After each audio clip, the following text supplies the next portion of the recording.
Welcome दोस्तों, एक online nursing classes में आप सभी का स्वागत है। दोस्तों, अगर आपने अभी तक हमारे चैनल को सब्सक्राइब नहीं किया, चैनल को सब्सक्राइब करो। अगर आपने पहले से चैनल को सब्सक्राइब कर रखा है तो वीडियो को लाइक और कमेंट जरूर करें। आप कमेंट करके ये बता दें कि आपको कौन सी क्लास का वीडियो चाहिए, या रेगुलर जो क्लासेज चल रही है वो पसंद है, या कोई भी क्वेश्चन हो कमेंट के थ्रू हमें बता सकते हो। और अगर टेलीग्राम चैनल को भी ज्वाइन करना चाहते हो तो डिस्क्रिप्शन पर टेलीग्राम चैनल की लिंक मिल जाएगी, वहाँ से टेलीग्राम चैनल भी ज्वाइन कर लो, क्योंकि वहाँ पर जो भी क्लास होती है उसके क्वेश्चन और उसके जो भी अपडेट होती है क्लास से रिलेटेड, आज किसकी क्लास आएगी, वो आपको टेलीग्राम चैनल पर पहले अपडेट करा दी जाती है। तो टेलीग्राम चैनल को जरूर ज्वाइन करें। आज की क्लास हम साइकेट्रिक की ग्रिप के बारे में बात करेंगे, जो एक मेंटल प्रॉब्लम होती है। ग्रिप होता क्या है? ग्रिप होता है, एक्सपीरियंस कराता है, जो भी लॉस हुआ है अपना उसके बारे में एक्सपीरियंस कराने, एक्सपीरियंस होता है, उसको ग्रिप बोला जाता है। तो इंट्रो देख लेते हैं, पहले स्टार्ट करते हैं क्लास को। इंट्रो। ये ग्रीफ एक लैटिन वर्ड है जिससे मिलकर बना हुआ है। ग्रीफ किससे मिलकर बना हुआ है? लैटिन वर्ड ग्रेवर। क्या ये? लैटिन वर्ड ग्रीफ एक लैटिन वर्ड ग्रेवर, उससे मिलकर बना हुआ। ग्रेवर जिसका मीन्स होता है टू मेक हेवी।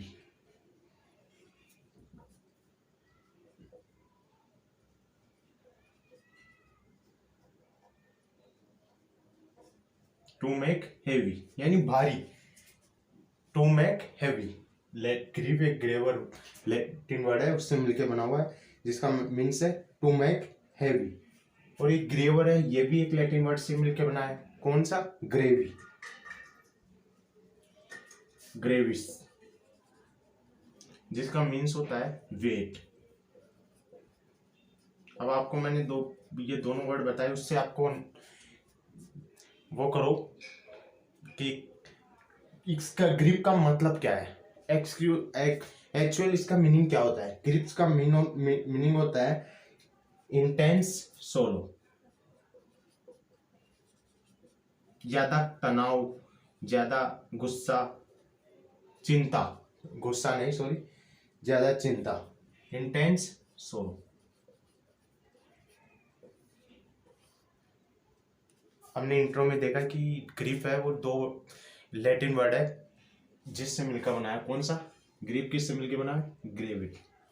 ग्रेवर जिसका मीन्स होता है टू मेक हेवी। ग्रेवर भी एक लैटिन वर्ड से मिलकर बना है, ग्रेविस, जिसका मीन्स होता है वेट। तो ग्रीफ का मतलब हम ग्रीफ का मीन्स क्या होता है एक्चुअल में? इंटेंस सोरो, ज्यादा तनाव या ज्यादा चिंता। अब इसकी डेफिनेशन देख लेते हैं। इंट्रो देख लिया हमने, इसमें पर्सन को डेफिनेशन बताऊंगा मैं आपको, तब अच्छे से आपको समझ में आ जाएगा कि एक्चुअल में इसका मीनिंग होता क्या है ग्रिप। तो ग्रिप की डेफिनेशन देखो। इंट्रो देख लिया, अब डेफिनेशन देखेंगे।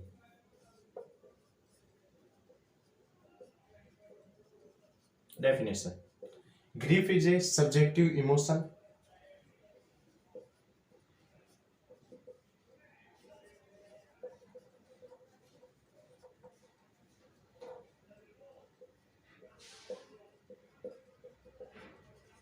ग्रीफ क्या होता है? एक subjective emotion that have experience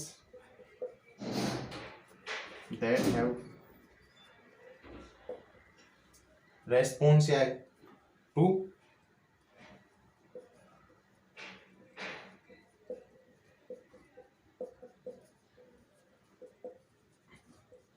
experience of a loss. तो इसकी डेफिनेशन देखो। ग्रिप क्या होता है? कि सब्जेक्टिव इमोशन होता है। थोड़ी ब्राइटनेस बढ़ा देता हूं, ठीक है। ग्रिप क्या होता है? एक सब्जेक्टिव इमोशन होता है that have response to experience of a loss. हमें कहीं पर भी मान लो कोई भी अनएक्सपेक्टेड डेथ हो जाती है, उसमें अपना लॉस ही तो है, कोई फैमिली मेंबर की डेथ हो जाए, या कोई अपने पैसे सट्टेबाजी में लगवा दिए और वो डूब गए, कुछ भी लॉस हुआ हो, तो जो लॉस होने पर जो एक्सपीरियंस होता है, यानी वो जो लॉस हुआ उसके बाद में अपने जो चिंता है, तनाव होता है, उसको ग्रिप बोलते हैं। एक्चुअल में समझो आप ग्रिप होता क्या है। तो ग्रिप का मीन्स होता है grief is a subjective emotion that response to experience of a loss, loss का एक्सपीरियंस कराता है, उसको बोलते हैं ग्रीफ। अब दो टर्मिनोलॉजी है, उनको देख लेते हैं। ग्रीविंग,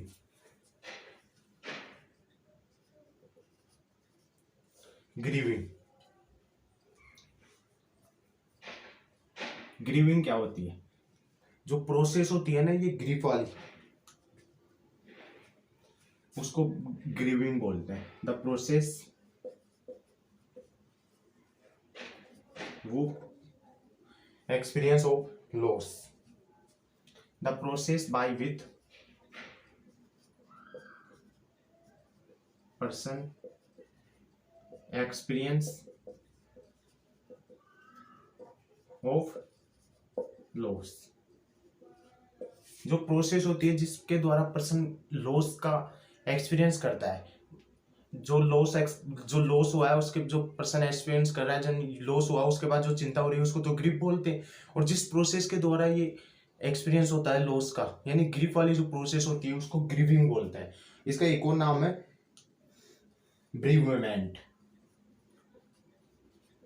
तो कंफ्यूज मत हो ना, दोनों एक ही चीज है, ग्रीविंग या ब्रीवमेंट, जिसमें द्वारा पर्सन अपनी जो ग्रीफ है उस प्रोसेस का जो लॉस हुआ है वो जो एक्सपीरियंस करता है जिस प्रोसेस के द्वारा, उसको ग्रीविंग या ब्रीवमेंट बोलते हैं। अब एक और टर्मिनोलॉजी है मॉर्निंग। अगली टर्मिनोलॉजी है mourning. The process which are the resolve grief, grief को रिसोल्व करने की जो प्रोसेस होती है उसको बोलते हैं mourning. The process which are resolve grief. तो अभी हमने तीन टर्मिनोलॉजी देखी। पहली हमने ग्रीफ देखी। ग्रीफ क्या होता है? एक एक्सपीरियंस होता है किसी लॉस का, उसको ग्रीफ बोलते हैं। Grief are a subjective emotion that have the response for the experience of a loss. Second terminology देखी हमने ग्रीविंग या ब्रीवमेंट। ये ग्रीविंग एंड ब्रीवमेंट होती है जो प्रोसेस होती है जिसके द्वारा हम लॉस का एक्सपीरियंस करते हैं, उसको बोलते हैं ग्रीविंग या bereavement. Person experience of the loss. Morning, जब मॉर्निंग होती है जो प्रोसेस होती है जिसके द्वारा ग्रीफ को रिसोल्व किया जाता है उसको बोलते हैं मॉर्निंग। अब अगला पॉइंट है कि लॉस, मैंने लॉस इतना बोल दिया कि लॉस होता क्या है, तो टाइप्स ऑफ द लॉस। अगला पॉइंट,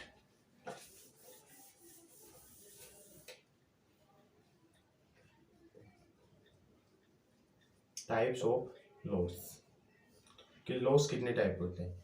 फर्स्ट है, वैसे तो लॉस बहुत टाइप के होते हैं, जैसे पैसे का लॉस हो रहा है किसी को जो विश्वास किया वो लॉस हो रहा है, विश्वास तोड़ दिया किसी ने तो वो भी लॉस ही है, किसी का पैर कट गया वो भी लॉस ही है, किसी को सुना ही नहीं था वो भी उसका लॉस ही है, किसी के पैसे डूब गए सट्टे में, किसी का क्या होगा, किसी का फेवरेट क्रिकेटर के जो उसने सेलेक्ट किया था वो खेल नहीं रहा।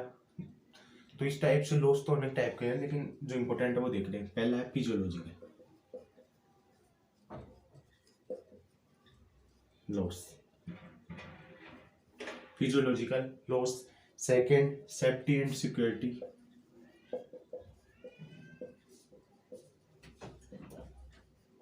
Safety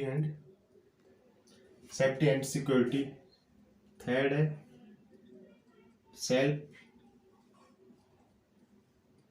self esteem. Fourth, self actualisation.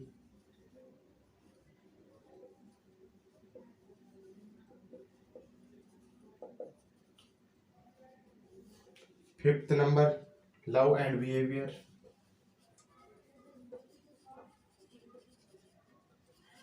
Etc. ये इतने टाइप हो गए। अब इनमें से मैं एक एक को बता देता हूँ आपको। फिजियोलॉजिकल लॉस, फिजियोलॉजिकल यानी अपने शरीर में से मान लो किसी का ऑर्गन कट हो जाए या O2 की कमी, O2 लेवल डाउन, जैसे कि आज की कंडीशन में हो रहा है कोरोना के टाइम में, ऑक्सीजन की कितनी ज़्यादा, तो वो भी एक प्रकार की ग्रीफ है। किसी की डेथ हो जाती है O2 की कमी, तो फिजियोलॉजिकल लॉस ही तो उसका, वो ग्रीफ आएगी। लॉस होने पर क्या हो रहा है? Experience of the loss, grief, और जो प्रोसेस हो रही है उसको ग्रीविंग, और जिसके द्वारा रिसोल्व हो जाए उसको बोलते हैं मॉर्निंग। तो इस टाइप से O2 लेवल डाउन हो जाए। Safety and security, trust, break, किसी के ऊपर आपने बहुत ज़्यादा ट्रस्ट कर लिया, वो आपका मतलब विश्वास को तोड़ दे, वो इसमें आ जाएंगे। सेल्फ स्टीम, खुद का मतलब सेल्फ एक्चुअलाइजेशन या self esteem decrease, self esteem decrease, self actualization. Self actualization में खुद की मतलब खुद की फीलिंग, या आपने मान लो सेल्फ एक्चुअलाइजेशन में आप डॉक्टर बनना है, लेकिन आपकी कुछ फैमिली प्रॉब्लम हो या पैसे की प्रॉब्लम हो या कोई सी भी प्रॉब्लम के कारण आपको अपना गोल ओरिएंट नहीं कर पाए, तो वो भी आपका लॉस ही है। वो किस में आएगा? Self actualization. Own goal not received. Love and behaviour, इसमें आ जाएगा डिवोर्स, ब्रेकअप, और किसी की एंगेजमेंट हो गई वो टूट जाए, वो सभी इसमें आ जाएंगे। लव एंड बिहेवियर, तो इन टाइप्स ऑफ द लॉस, ये सभी इनके कारण ग्रीफ वाली प्रोसेस होगी। ग्रीफ होएगा, ग्रीफ के जो प्रोसेस हो रही है उसको ग्रीविंग या ब्रीवमेंट, और जिसके द्वारा ये प्रोसेस रिसोल्व हो जाए, यानी किसी का ब्रेकअप हो रहा है, वो मान लो कुछ उनमें बातें हो जाए, या फिर वो ब्रेकअप नहीं हो, डिवोर्स हो रहा है, डिवोर्स रुक जाए, तो वो मॉर्निंग हो जाएगा। इस टाइप से टाइप्स ऑफ द लॉस। अब अगला पॉइंट है risk factor of the griefs. ये सभी भी रिस्क फैक्टर ही थे, लेकिन कुछ इंपॉर्टेंट है उनको देख लेते हैं। रिस्क फैक्टर, अगला पॉइंट डालो। रिस्क फैक्टर थोड़ी बोर्डिंग क्लास है, लेकिन अच्छे से समझोगे तो बहुत मजा आएगा पढ़ने में। Risk factor of grief.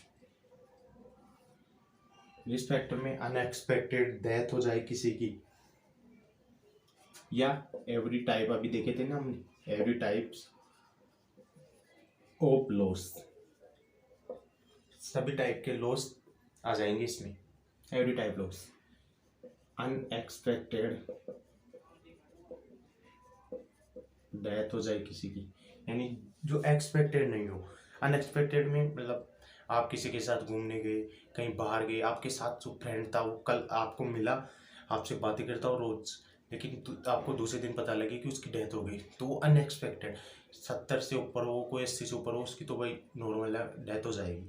लेकिन कोई 20 साल का है, अडल्ट एज में है, या कोई और भी छोटा है, 30 साल का है, तो बड़ा है, मतलब 50 साल से नीचे, जिनके एक्सपेक्ट नहीं कर सकते, वो डेथ हो जाए, अनएक्सपेक्टेड डेथ हो जाए, या सुसाइड कर ले कोई,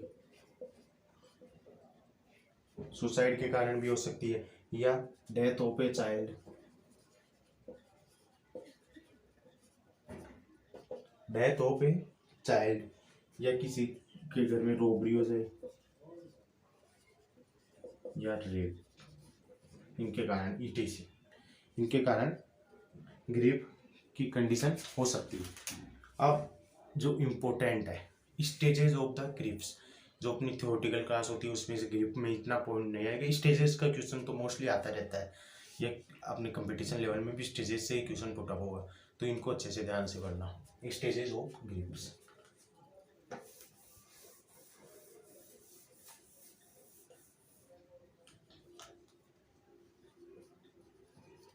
stages of grief.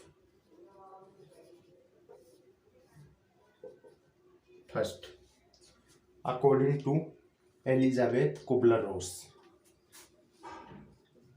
According to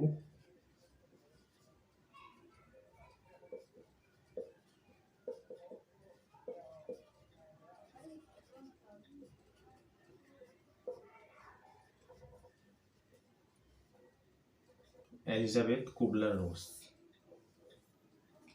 Elizabeth Kubler Ross ने emotional stages of the death बताई थी। इन्होंने ग्रीफ को 5 स्टेजेस में डिवाइड किया था। उसमें फर्स्ट है डिनाइल, सेकेंड स्टेज होती है anger,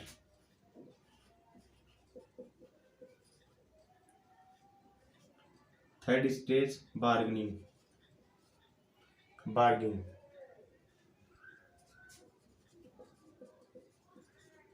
fourth depression, fifth acceptance. दिख रहा है एक्सेप्टेंस। तो ये क्या होती है मैं आपको अच्छे से बताता हूँ। मान लो ये एलिजाबेथ कुबलर रोस एक साइकियाट्रिस्ट थी जिन्होंने ये ग्रीफ की स्टेजेस डिवाइड की थी 5 टाइप में। उनमें फर्स्ट थी डिनाइल। इसमें पर्सन डिनाइल जो अपनी डिफेंस मैकेनिज्म वाली क्लास थी, उसमें आप नीचे साइकियाट्री की प्लेलिस्ट मिलेगी, वहाँ से जाकर आप डिफेंस मैकेनिज्म वाली क्लास में देख लें।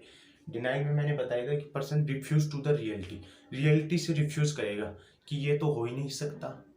मान लो आपने जांच करवाई, आप हॉस्पिटल गए और वहाँ पर आपने जांच कराई तो आप HIV पॉजिटिव आ गए, या आपको डॉक्टर ने बोला कि आपको कैंसर है, तो आपका फर्स्ट स्टेज क्या होगी? Deny. Can not do it, ये तो हो ही नहीं सकता।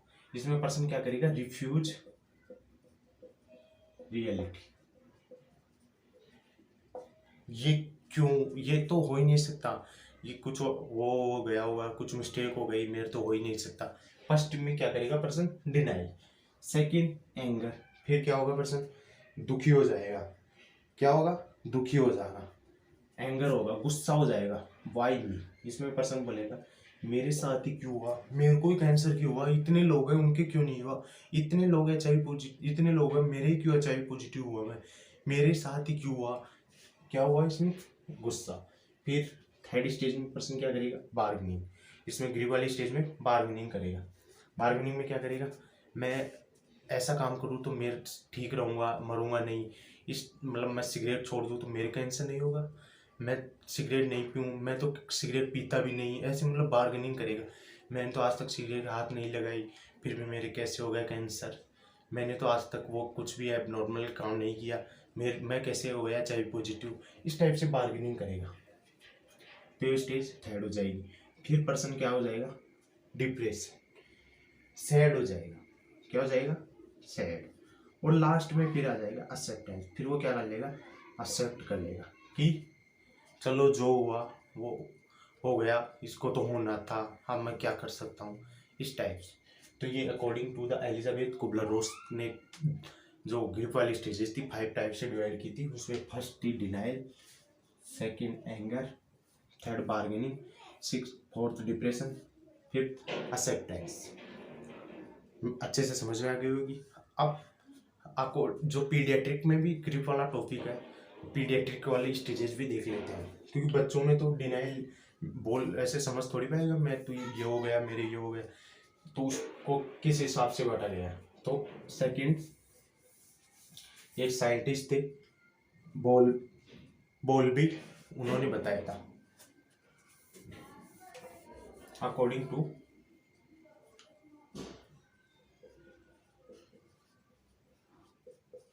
बोल्बी ग्रीफ की स्टेजेस 4 टाइप से डिवाइड की थी। फर्स्ट थी शोक एंड नंबनेस। क्योंकि इसमें क्या होगा? ग्रीफ में जो पीडियाट्रिक वाले थे छोटे बच्चे, उनमें क्या होगा? उनको थोड़ी पता होता है कि डेथ क्या होती है। 2 साल से छोटे बच्चे होते हैं, उनको तो डेथ के बारे में कुछ पता ही नहीं होता, वो तो कुछ समझते ही नहीं, पता क्या होगा। फिर 2 साल से 5 साल के बच्चे होते हैं, उनको ऐसे सोचते हैं कि ये डेथ होती है, लेकिन इस मतलब लॉन्ग टाइम स्लीपिंग होती है डेथ। 5 से 10 ईयर का बच्चा सोचता है कि इसमें पर्सन दूर चला जाता बहुत टाइम के लिए, लेकिन ऐसे नहीं वापस आएगा वो। इस टाइप उम्मीद में एडोलसेंट एज में आके पता लगता है कि डेथ ये होती है। तो पीडियाट्रिक में फर्स्ट स्टेज थी जो ग्रीफ वाली, शोक एंड नंबनेस। कोई भी छोटा बच्चा है, उसकी जो पसंदीदा चीज है उसको छीन ले तो क्या हो जाएगा? शोक हो जाएगा और नंबनेस हो जाएगा। तो ये तो फर्स्ट स्टेज हो गई। सेकंड पर्सन, वो छोटा बच्चा क्या करेगा? हियरिंग, यानी उसको सर ढूंढेगा, हियरिंग या एंड सर्चिंग। फिर अगर वो नहीं मिली तो क्या हो जाएगा? Despair and disorganisation. और फोर्थ स्टेज क्या आ जाएगा? Reorganisation and repair. और फोर्थ स्टेज में क्या आ जाएगा, रिपेयर एंड रीऑर्गेनाइजेशन। वो उसको एक्सेप्ट कर लेगा and reorganisation.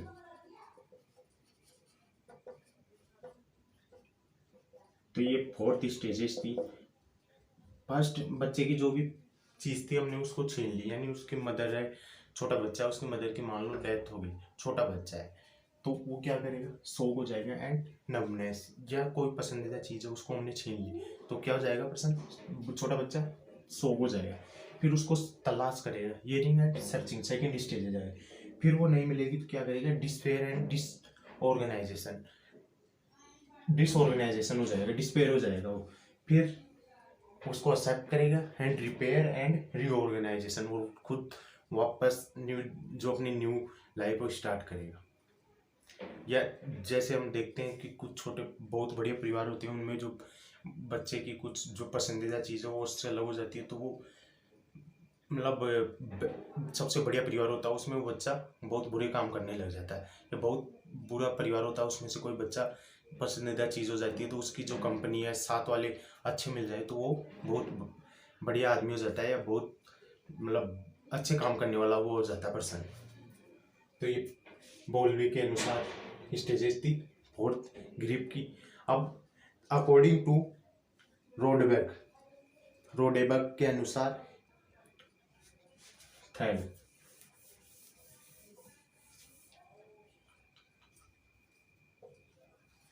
According to Rodeberg, first देख लिया था हमने Elizabeth Kubler Ross, second Bowlby and third Rodeberg. Stages same सी की है। अब इसमें क्या होगा, फोर्थ स्टेजेस ग्रिप की, ये सन 1909 में दिया गया था, ईयर 1909, जो प्रेजेंट वाली ग्रिप स्टेजेस होती है। इसमें 4 स्टेजेस है। First stages reeling, second stages इसमें आ जाएगी हीलिंग, थर्ड डीलिंग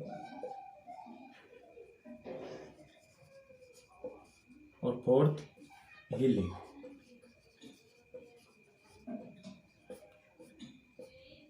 सेम चीजें हैं। एलिजाबेथ वाले में देखा था पर्सन डिनाइल कर रहा था पहले, रिफ्यूज टू द रियलिटी, फिर हैंगर हो रहा था यानी वो ज्यादा गुस्से में हो गया था, फिर थर्ड स्टेज में आएगा बार्गेनिंग करने लग जाएगा, फिर फोर्थ में डिप्रेशन और लास्ट स्टेज में एक्सेप्टेंस। तो इस टाइप से इसमें रीलिंग होएगी, फर्स्ट स्टेज में रीलिंग होएगा, यानी रीलिंग मीन्स डिसबिलीव, वही चीज आ गई, ऐसा तो हो ही नहीं सकता, डिसबिलीव। फिर उसमें आएगी फीलिंग वाली, फीलिंग मीन्स एंगर हो जाएगा। फिर डीलिंग यानी उसको बार्गेनिंग आ रही थी, इसमें वो डीलिंग यानी कोई गर्लफ्रेंड है उसका ब्रेकअप, गर्लफ्रेंड ने उसको बोला कि हम ब्रेकअप करेंगे, तो पर्सन क्या बोलेगा, डिसबिलीव, ऐसा तो हो ही नहीं सकता, मैंने क्या कर दी, मैंने क्या कर दिया, ऐसा तुम मेरे से ब्रेकअप भी नहीं कर सकती, डिसबिलीव करेगा, मजाक कर रहे हो आप तो। सेकंड स्टेज में फीलिंग, वो गुस्से में हो जाएगा, फिर वो गर्लफ्रेंड बोलेगी ना उसको कि मैं ब्रेकअप चाहिए मेरे को, तो गुस्से में हो जाएगा। थर्ड स्टेज डीलिंग, इसमें वो बोलेगा मैं, तुम बोलोगे जो वो करूँगा वो करूँगा ऐसे करूँगा, तो वो डीलिंग वाली। और लास्ट में अगर वो मान जाती है तो हीलिंग, हीलिंग वाली स्टेजेस आ जाएगी, यानी रिकवर ऑफ लॉस। तो ये स्टेजेस थी, 3 स्टेजेस थी, 3 टाइप से अकॉर्ड बता दिया मैंने। फर्स्ट एलिजाबेथ के अनुसार, सेकंड बॉल्बी और थर्ड अपने रोडेबर्ग के अनुसार। तो ये 3 स्टेजेस थी, इंपॉर्टेंट है, इनको अच्छे से वापस वीडियो देख लेना। अगला पॉइंट है सिम्टम या रेस्पॉन्स ऑफ ग्रीफ्स। सिम्टम, क्यों क्या क्या सिम्टम आएंगे ग्रीफ में, सारे सिम्टम आ जाएंगे, physiological symptom,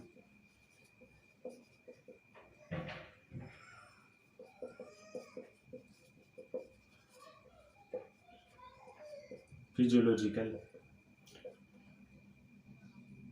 emotional, spiritual, physiological symptom में क्या आ जाएंगे? फिजियोलॉजिकल, पर्सन का immune system change of immune system, person का इम्यून सिस्टम चेंजेस आ जाएंगे। एनोरेक्सिया हो जाएगा, इंसोम्निया, ये वाली कंडीशन आ जाएगी। इमोशनल सिस्टम में हमने देखा था कि पर्सन एंगर हो रहा था, एंगर, हेल्पलेस, लोनलीनेस वाली कंडीशन आ रही थी। स्पिरिचुअल पर्सन, जिनके पर्सन में अनएक्सपेक्टेड डेथ हो जाती है, कुछ भी लॉस हो जाता है, तो वो do not believe of God, भगवान पर उसको भरोसा नहीं करते। और वो यहाँ तक हो जाता है कि पर्सन अपने जो भी भगवान होते हैं उनकी पूजा पाठ भी छोड़ देते हैं अगर उन्हें किसी प्रकार का लॉस हो जाता है तो वो स्पिरिचुअल रेस्पॉन्स में आ जाएंगे। Cognitive response,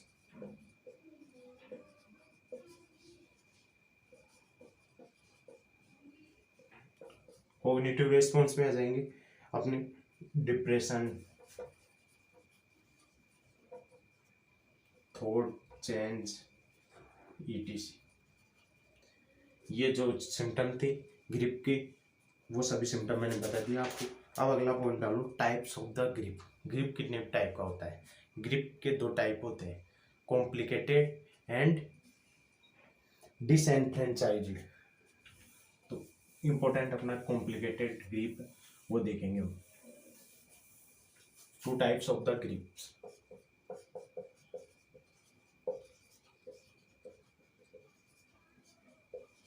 to type. First है कॉम्प्लिकेटेड,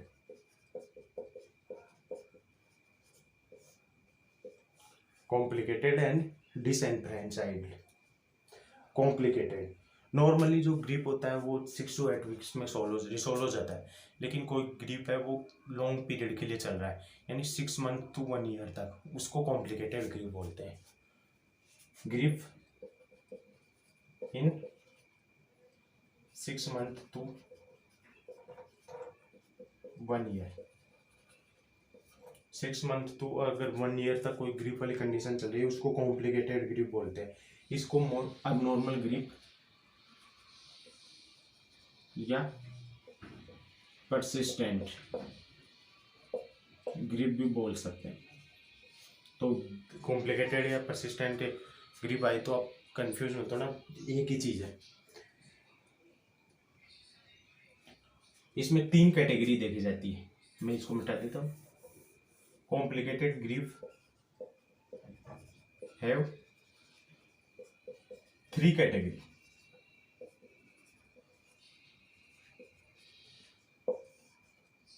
कौन कौन सी?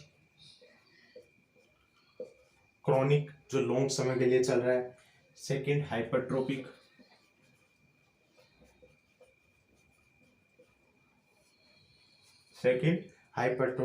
And third delayed. क्रॉनिक में जो लॉन्ग समय के लिए चल रहा है, जो इसकी ग्रिप वाली कंडीशन है वो लॉन्ग टाइम के लिए, लॉन्ग टाइम। हाइपरट्रोपिक यानी जो मसल्स में जो स्पाज्म मोस्टली खिंचाव ज्यादा हो, तो वो कौन सी कंडीशन में होगा? कोई भी अनएक्सपेक्टेड डेथ हो जाए या बेस्ट पर्सन को खो दे, unexpected death,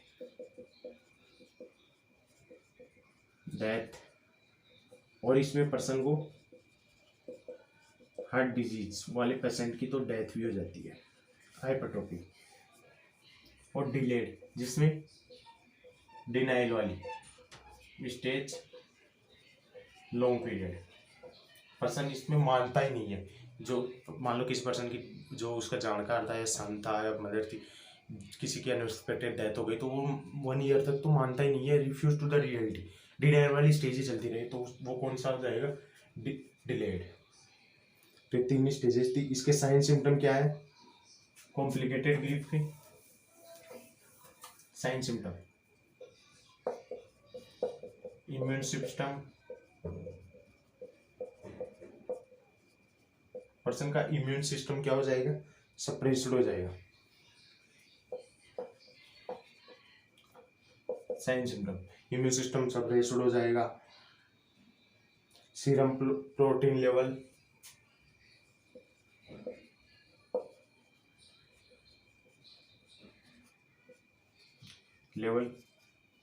increase, serum protein level increase हो जाएगा।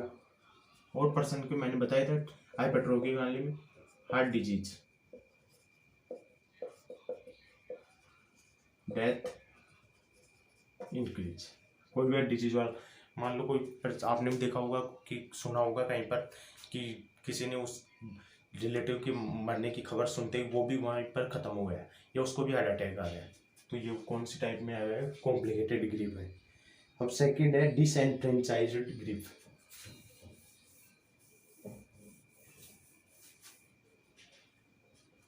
सेकंड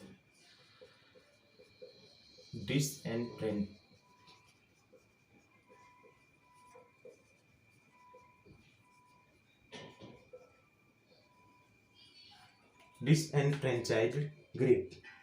इसमें क्या होता है? डिसएनफ्रेंचाइज्ड यानी सोसाइटी के द्वारा एक्सेप्ट नहीं हो, डिस यानी मना करना, तो लॉस हैव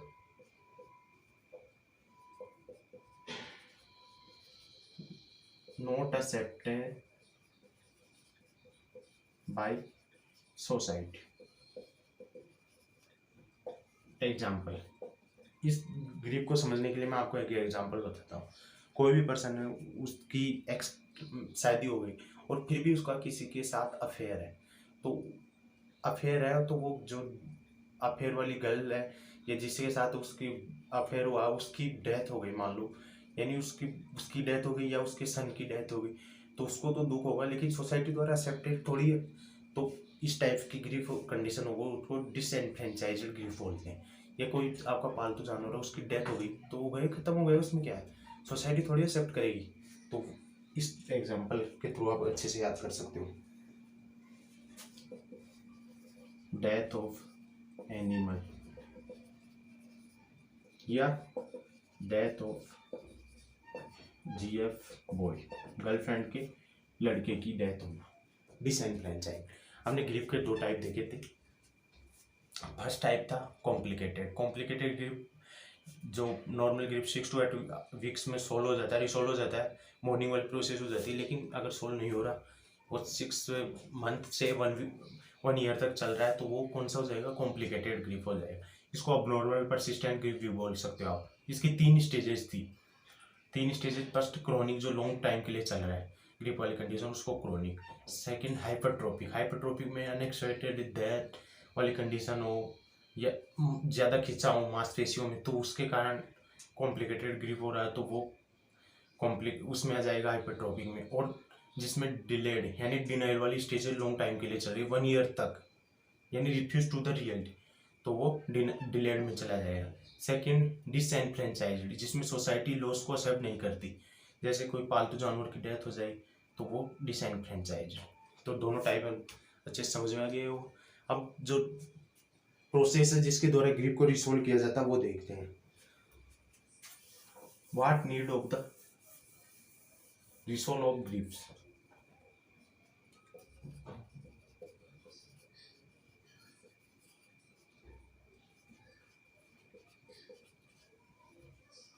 ग्रीफ को रिसोल्व करने के लिए क्या क्या जरूरी है?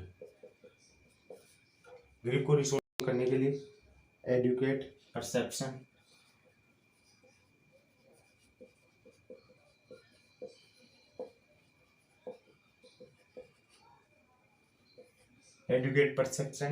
एडुकेट सपोर्ट,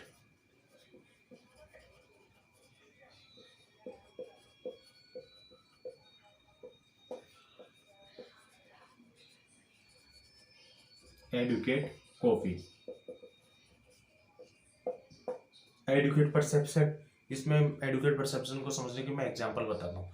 किसी 2 लेडी है, उनमें से एक का स्पॉन्टेनियस अबॉर्शन हो गया और एक का इंड्यूस तरीके के, उसने जानबूझकर अबॉर्शन करवाया, तो ज़्यादा दुख किसको होगा?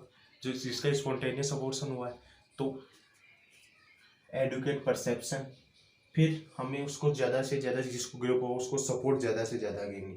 इस सोसाइटी अगर ज़्यादा सपोर्ट करेगी ना उस पर्सन को तो ग्रिप से ज़्यादा जितनी जल्दी रिसॉल्व कर लेगा या उससे निकल जाएगा। और एडुकेट कोपिंग एडुकेट करना है। जैसे किसी का ब्रेकअप हो गया तो ये गई है दूसरी वाली आएगी, मुन्ना भाई में देखा होगा आपने, तो वो एडुकेट कोपिंग में आएगी। तो ये 3 चीज़ों की नीड होती है हमें ग्रिप को रिसॉल्व करने के। ये अपना एक टॉपिक था साइकेट्रिक का, ग्रिप जो कंप्लीट हो गया। अगर आपने अभी तक हमारे चैनल को सब्सक्राइब नहीं किया, चैनल को सब्सक्राइब करो। और मैं आपसे विनम्र करता हूँ कि जब आप वीडियो देखते हो, वीडियो को लाइक नहीं करते, कमेंट नहीं करते, व्यू देख लेते हो आप, लाइक करने और कमेंट करने में क्या जा रहा है। कमेंट करके हमें बताएं कि आपको वीडियो कैसा लगा, और वीडियो को लाइक और अपने शेयर ज़रूर करें। धन्यवाद। और अगर आपने अभी तक हमारे टेलीग्राम चैनल को ज्वाइन नहीं किया, टेलीग्राम चैनल को जरूर ज्वाइन